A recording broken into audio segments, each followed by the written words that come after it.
जय हिंद साथियों, कैसे हैं आप लोग। आई होप के प्लग अच्छे होंगे। आपकी जो स्टडी चलेगी बहुत ही बेहतरीन चलेगी। तो आज की क्लास में बात करने वाले हैं क्लास 12th के हिंदी को तमाम क्वेश्चन जो आपके एग्जाम में हर एक वर्ष पूछे जाते हैं। तो आप लोग अच्छे तरीका से सारे क्वेश्चन को देखेंगे और जिधर जो है आपको जो है गड़बड़ी समझ में आए ना, और जहाँ न समझ में आए ना वहाँ पूछने का जरूर प्रयास कीजिएगा आप लोग, ठीक है ना। तो चलिए बिना टाइम गए क्वेश्चन की तरफ बढ़ते हैं। इससे पहले क्लास को लाइक नहीं किए हैं तो क्लास को लाइक कर लेंगे और चैनल को सब्सक्राइब कर लेंगे और एक एक क्वेश्चन को जो है काफ़ी बारीकी बारीकी तरीका से देखिएगा, याद रखना है। अगर आपको जो है वीडियो साफ नहीं दिखाई दे रही, अपना वीडियो क्वालिटी बढ़ा लेना है।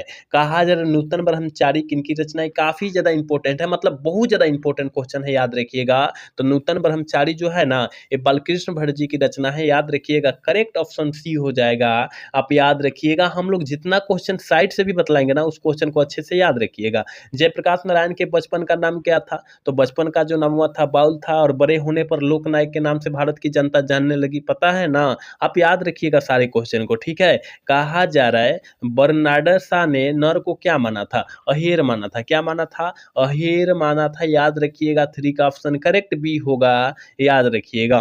4 नंबर क्वेश्चन में कहा जा रहा है कि मालती के पति का क्या नाम था? मालती के पति का नाम महेश्वर नहीं था, और महेश्वर एक प्रकार का क्या था? डॉक्टर था। आप याद रखिएगा सारे क्वेश्चन, जितना क्वेश्चन हम लोग चर्चा कर रहे हैं बतला रहे हैं, ठीक है। कहा जा रहा है कि कुलवीर सिंह और कुलतार सिंह भगत सिंह के कौन थे? याद रखिएगा भाई थे। क्या थे? भाई थे। ऑप्शन करेक्ट सी हो जाएगा, याद रखिएगा। जितने बच्चे क्लास को देख रहे हैं प्लीज क्लास को लाइक करेंगे सारे बच्चे। कहा जा रहा है किस रचनाकार कार्य क्षेत्र बिहार था? किस रचनाकार का कार्य क्षेत्र क्या था? बिहार था। आपके गुरु जी हमें पता है जगदीश चंद्र माथुर जी का था। करेक्ट ऑप्शन जो हो जाएगा 6 का सी होगा, याद रखिएगा। 7 नंबर क्वेश्चन में कहा जा रहा है किस कहानी का शीर्षक पहले ग्रेगिन से था? किस कहानी का शीर्षक पहले ग्रेगिन से था? तिरिच, याद रखिएगा। और सॉरी, तिरिच तिरिच ग्रेगिन ना कह रहा है। हाँ, तो ग्रेगिन ग्रेगिन क्या हो जाएगा? रोज कहानी से। तिरिच नहीं, ग्रेगिन जो हो जाएगा, ग्रेगिन रोज कहानी से ना है। महेश्वर क्या करता था? ग्रेगिन का ऑपरेशन करके आता था। हाँ, बी ऑप्शन बिल्कुल सही होगा। 7 का ऑप्शन बिल्कुल भी होगा, याद रखिएगा। नो डाउट, नो डाउट, इसमें थोड़ा सा भी डाउट नहीं है, ठीक है, याद रखिएगा। चलिए अगला क्वेश्चन, यानी 8 नंबर क्वेश्चन। कहा जा रहा है कि कौन साहित्यकार नई कहानी आंदोलन के जो है क्या थे? प्रमुख हस्ताक्षर थे, याद रखिएगा। जल्दी से बतला दीजिए 8 का ऑप्शन क्या होगा, याद रखिएगा। महेश्वर जी थे, आपको पता होनी चाहिए। नई आंदोलन कह रहा है, ठीक है। चलिए यहाँ 9 नंबर क्वेश्चन में कहा जा रहा है कि राम की शक्ति पूजन नामक किनकी कृति है? किनकी कृति है आपके गुरु जी? हमें पता है कि सूर्यकांत त्रिपाठी निराला जी के। ऑप्शन जो हो जाएगा ए हो जाएगा, याद रखना है। चलिए 10 नंबर क्वेश्चन। कहा जा रहा है निम्नलिखित में से कौन सा साहित्यकार राजकमल प्रशासन में साहित्यकार लहराकर के सलाहकार थे? कौन थे? तो आप कहिएगा कि गुरुजी नामवर सिंह थे। बिल्कुल ऑप्शन डी हो जाएगा, याद रखिएगा। 11 नंबर क्वेश्चन में कहा जा रहा है निम्नलिखित में से किस रचनाकार ने मेघदूत नामक नाटक का स्थापना की?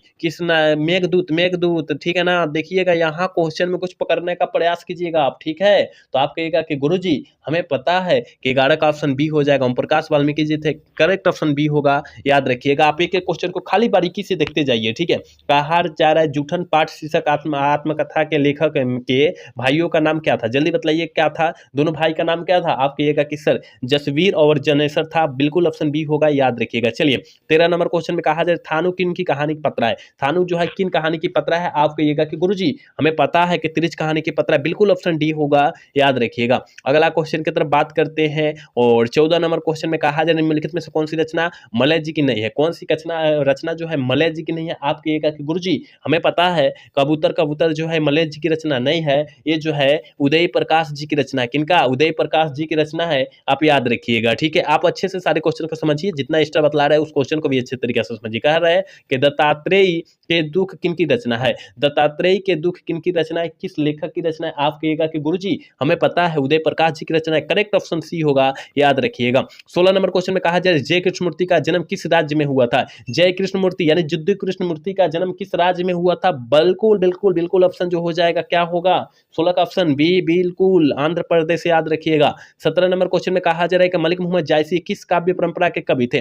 मलिक मोहम्मद जायसी आप सभी को पता होनी चाहिए मेरे भाई। मलिक मोहम्मद जायसी जी जो थे वो किस कवि के परंपरा के कवि के मूल्यांकन करते थे? आप कहिएगा प्रेम ख्यानक, याद रखिएगा। बहुत ही अच्छा कहानी है, आप पढ़िएगा ना तब कहिएगा, हाँ ठीक है ना। चलिए अगला क्वेश्चन 18 नंबर क्वेश्चन में कहा जा रहा है निम्नलिखित में से कौन कवि अष्टछाप में शामिल थे? कौन कवि जो थे अष्टछाप में शामिल थे? सूरदास, याद रखिएगा, बिल्कुल ऑप्शन बी होगा। चलिए 19 नंबर क्वेश्चन में क्या कहा जा रहा है निम्नलिखित में से कौन कृति सूरदास की रचित नहीं है? कौन कृति जो है सूरदास की रचित नहीं है? आप कहिएगा कि सर चित्ररेखा। चित्ररेखा तो किसका है? मतलब ये नहीं है, सुर सरावली, साहित्य लहरी और सुर सवारी जो है सूरदास की रचना है, लेकिन चित्ररेखा नहीं है। ये किनकी रचना है? मलिक मोहम्मद जायसी जी की रचना है, याद रखिएगा, बिल्कुल ऑप्शन ए होगा। याद रखिएगा, जितना साइड से क्वेश्चन बतला रहे हैं उस क्वेश्चन को अच्छे से आप याद रखिए। करें कि हनुमान बाहु के नामक किनकी कृति है? जल्दी बताइए किनकी कृति है? आप कहिएगा कि गुरु जी हमें पता है तुलसीदास जी का, बिल्कुल ऑप्शन बी होगा, याद रखिएगा। चलिए अगला क्वेश्चन 21 नंबर क्वेश्चन कहा जा रहा है कि तुलसीदास के गुरु कौन थे?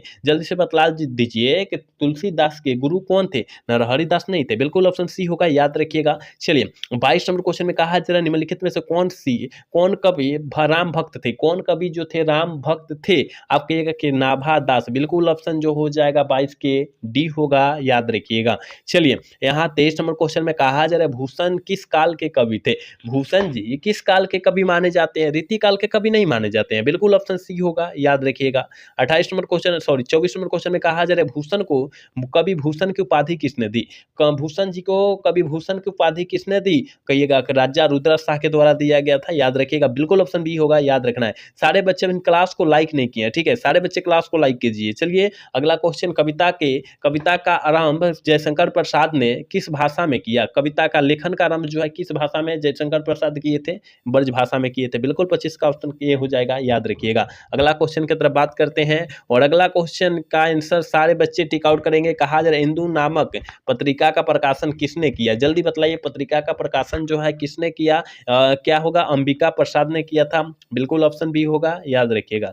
27 नंबर क्वेश्चन में कहा जा रहा है निम्नलिखित में से कौन रचना क्षयवाद की प्रतिनिधि रचना है? क्षयवाद की प्रतिनिधि रचना है आपके गुरुजी हमें पता है ये जो है काम्यानी है, याद रखिएगा, बिल्कुल ऑप्शन डी होगा। आप सभी सारे क्वेश्चन को देखते जाइए, सारे क्वेश्चन को देखते जाइए, काफी ज्यादा इंपॉर्टेंट क्वेश्चन है। कहा जा रहा है कि स्वाधीनता संघर्ष में सक्रिय भागीदारी किनकी थी? सक्रिय भागीदारी जो थी वो किनकी थी? आपके सुभद्रा कुमारी चौहान जी की थी, बिल्कुल ऑप्शन ए हो जाएगा, 28 का ऑप्शन ए होगा, याद रखिएगा। आप एक एक क्वेश्चन को अच्छे से याद रखिए मेरे भाई, क्योंकि आपके एग्जाम में यही प्रश्न आएगा जो हम पढ़ाएंगे, ठीक है। चलिए यहाँ 29 नंबर क्वेश्चन का शमशेर बहादुर सिंह का पत्नी का क्या नाम था? आप सभी को पता होना चाहिए कि शमशेर बहादुर सिंह का पत्नी का नाम धर्म देवी नहीं था, धर्म देवी नहीं था, बिल्कुल ऑप्शन सी होगा। चलिए 30 नंबर क्वेश्चन में कहा जा रहा है कि कवि और शायर एक साथ मिलकर निम्न में से कौन थे? कौन थे? आप कहिएगा कि गुरुजी शमशेर बहादुर सिंह थे, बिल्कुल ऑप्शन ए हो जाएगा, 30 का ऑप्शन ए होगा, याद रखिएगा। 31 नंबर क्वेश्चन की तरफ बढ़ते हैं। कहा जा रहा है निम्नलिखित में से कौन सी रचना गजानन माधव मुक्ति बोध की है? जल्दी बतलाइए गजानन माधव मुक्ति की कौन सी रचना है? काठ का सपना, ये गजानन माधव मुक्ति बोध जी की रचना है, ऑप्शन डी वाला सही हो जाएगा, ठीक है।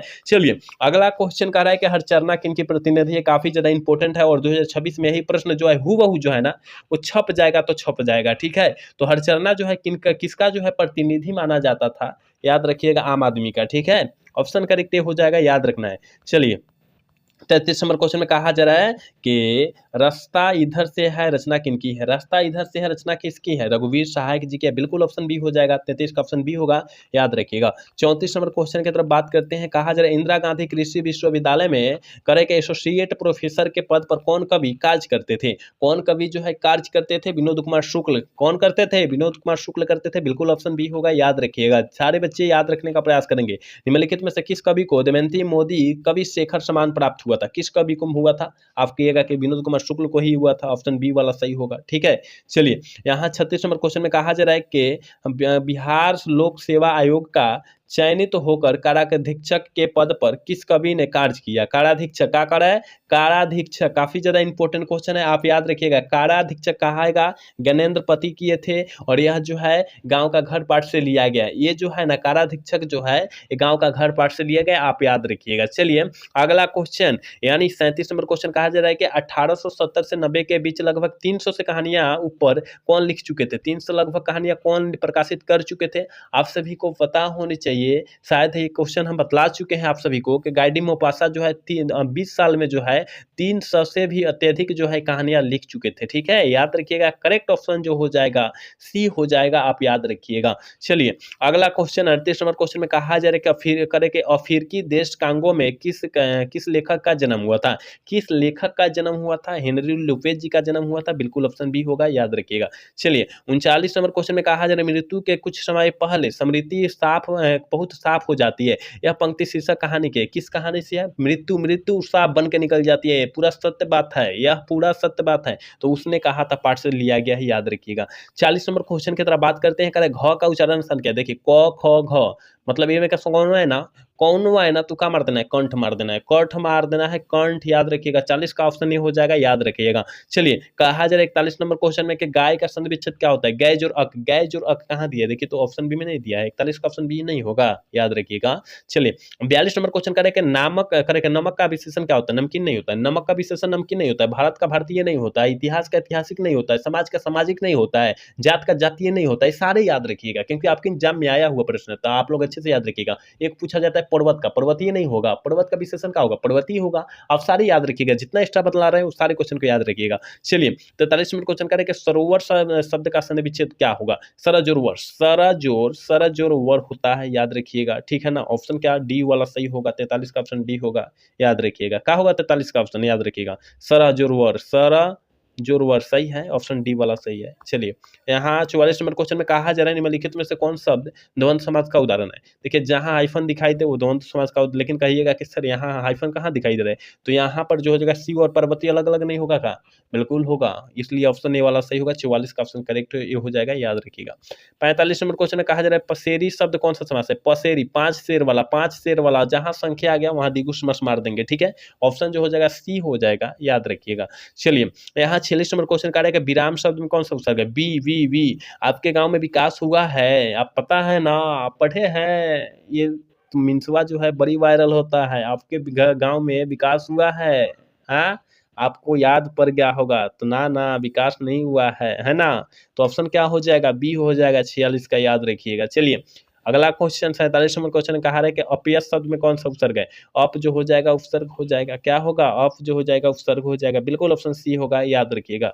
48 नंबर क्वेश्चन में कहा जा रहा है लड़ाई शब्द में कौन सा प्रत्यय है? लड़ाई, लड़ जोर आई, लड़ जोर आई मतलब क्या होगा? लड़ाई हो जाएगा, यानी आई आई आ रहा है ना, बिल्कुल ऑप्शन बी होगा, याद रखिएगा मेरे भाई। काफी ज्यादा खास क्वेश्चन है, आप अच्छे से याद रखिएगा। कहा जा रहा है हिंदी में लिंग कितने प्रकार के होते हैं? स्त्रीलिंग पुल्लिंग, स्त्रीलिंग पुल्लिंग, क्या स्त्रीलिंग पुल्लिंग कितना? 2 गुना ही हुआ, बिल्कुल ऑप्शन बी होगा, याद रखिएगा। आज के क्लास के लास्ट क्वेश्चन 50 नंबर क्वेश्चन है, कहा है हिंदी में कुल कितने सर्वनाम होते हैं? हिंदी में कुल कितने सर्वनाम होते हैं? आप कहिएगा कि कुल सर 11 को सर्वनाम होता है, बिल्कुल ऑप्शन बी हो जाएगा, याद रखिएगा। तो हमने 50 क्वेश्चन आपके बीच काफी ज्यादा इंपॉर्टेंट क्वेश्चन बतलाया है, तो आप लोग अच्छे से 50 क्वेश्चन को याद रख लीजिएगा और जहां डाउट हुआ है वहां पूछने का प्रयास कीजिएगा। लेकिन हम बतलाए हैं तो डाउट नहीं होना चाहिए, क्योंकि एक्स्ट्रा एक्स्ट्रा क्वेश्चन भी बतलाए हुए हैं, ठीक है ना। लेकिन हुआ है तो पूछने का प्रयास कीजिएगा, ठीक है। तो आज का क्लास जो है कैसा लगा आप लोग कमेंट कर जरूर बताइएगा। तो मिलते हैं अगला सेशन में। जय हिंद, जय भारत, टाटा, बाय बाय।